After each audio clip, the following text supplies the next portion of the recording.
Mustafiz 1% unfit থাকলেই তাকে IPL খেলতে দেয়া হবে না, বললেন বিসিবি সভাপতি পাপন।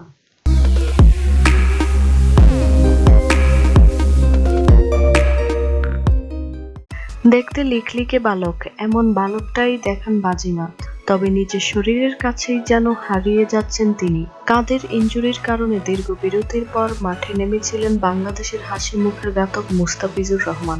নিউজিল্যান্ডের বিপক্ষে প্রথম ম্যাচেই জ্বলে উঠেছিলেন তিনি, শিকার করেছিলেন 2টি উইকেট। পরের ম্যাচে বিশ্রামে রাখা হয় তাকে। তৃতীয় ওয়ানডে ম্যাচে 2 উইকেটই তিনি শিকার করেন। টি-20 সিরিজের প্রথম ম্যাচ খেলেন বাংলাদেশের এই পেস সেনসেশন, শিকার করেন 1টি উইকেট।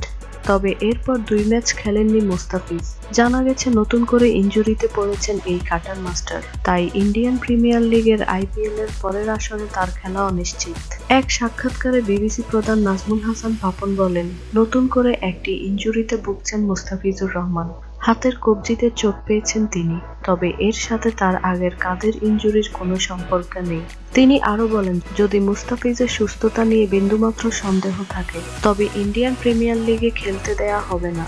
গত বছর আইপিএলে সানরাইজ হায়দ্রাবাদের হয়ে খেলেন মুস্তাফিজ। তার কাটার অফ কাটারে প্রতিপক্ষ শিবিরে 10 নামে।